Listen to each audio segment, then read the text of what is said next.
राधे राधे श्री हरिवंश। राधे राधे प्रभु जी। महाराज जी, जब परमात्मा का नाम लेते हैं तो दो तरीके समझ आए। एक तो जिह्वा से बाहर नाम लेना, दूसरा ऐसा पुकारना जैसे पास के कमरे में से माँ भाई बहन को पुकारते हुए बार बार बुलाना, इस भाव से वो सामने आ जाएं। मेरा मार्गदर्शन करें महाराज जी, मैं दोनों में से किस तरीके से बुलाऊं? मतलब एक तो जिह्वा से बाहर लेके और एक तो पुकारते हुए।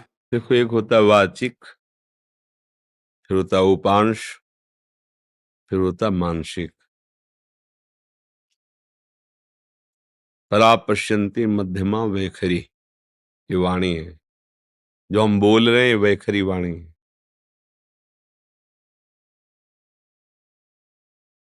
ये उपांश है,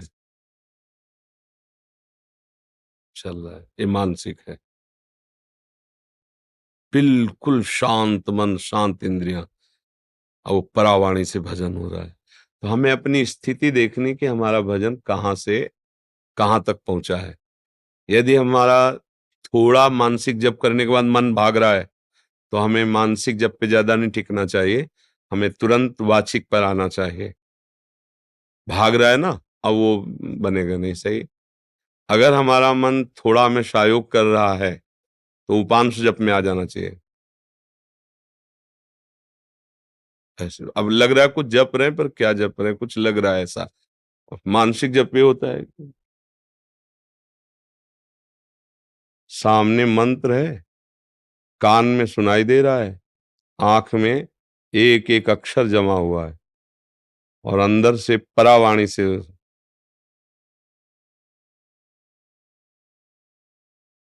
न माला है न कुछ है।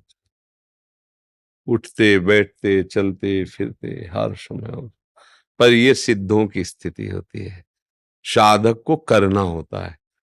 तो अगर हम कम से कम 1.5 वर्ष जवान से अभ्यास करें, राधा राधा राधा राधा राधा राधा राधा राधा राधा, बिना प्रयास के उपांश चलने लगेगा। और अगर हम और कुछ समय उपांश का अभ्यास करें, तो फिर मानसिक में स्थिति आने लगेगी। पर इतना करने में बीच में जो यात्रा बहुत घबराहट की है। जब पाप नष्ट होते हैं तो जलन पैदा होती है, नाना प्रकार के जो जिंदगी में कभी भी झगड़ा द्वेष अपमान हुआ होगा सब याद आएगा। सब जो पाप किए हैं वो सब सामने आए, क्योंकि भस्म होगा ना। और उस समय साधक को टिक पाना बड़ा कठिन होता है। अच्छा, जो कमजोरी रही वो तुम्हारे सामने उपस्थित हो जाएगी। जैसे आप काम, क्रोध, लोभ, मोह, मद, वही तुम्हें दबाना शुरू कर देगा, क्योंकि अब युद्ध शुरू हो गया ना। नाम अब विजय करवाएगा ना, तो नाम न छूटे, उत्साह न टूटे, और आप आगे बढ़ते रहो तो जीत जाओगे। और इसके लिए साधु संग बहुत जरूरी है। जैसे हम कहीं हार रहे हो और कोई हमारा विश्वास नहीं कह दे, जीत गए जीत गए, अरे बस जीत गए, उठा पटक बस पटक, तो उसमें बल आ जाएगा। उसने दिया कुछ नहीं, वाणी से केवल बोला तुम निकल गए, घबराना मत, आप बस आगे निकल गए, आप निकल जाओगे। अरे तुम क्या निकल पाओगे, गए गए, वो निरुत्साहित होकर मर जाएगा। कि उत्साह बढ़ाना, तो संत संग क्या करता है, हमें रोज उत्साह बढ़ाता है भगवत भजन के लिए, भगवत प्राप्ति के लिए। तो हम अपनी स्थिति को देखें कि हमारी स्थिति क्या है। अगर कुछ मिनट हम जब शांत होकर जपते, फिर मन भाग जाता है, परेशानी, अभी हमारी मानसिक स्थिति नहीं, हमें उपांश में आना है। और उपांश में भी जी घबराने लगता है, परेशानी हो रही, तो नाम कीर्तन करना है, राधा वल्लभ राधा वल्लभ राधा वल्लभ श्री हरि राधा। अनेक राग रागिनियों से इसीलिए हमने छूट दी है कि आप अनेक धुनियों में गाओ। संसारी आदमी है, तुम्हें पसंद है ये धुनी, उसी पसंद धुनी में राधा नाम लगाओ।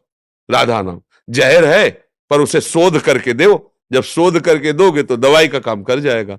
संसारिक ध्वनि है, पर लगाओ राधा नाम उसमें, और आप गाओ राधा राधा राधा, तो भाव को भाव अनखाल सहु, नाम जपत मंगल दिशि दसहु। समझ पा रहे प्रश्न करता जी?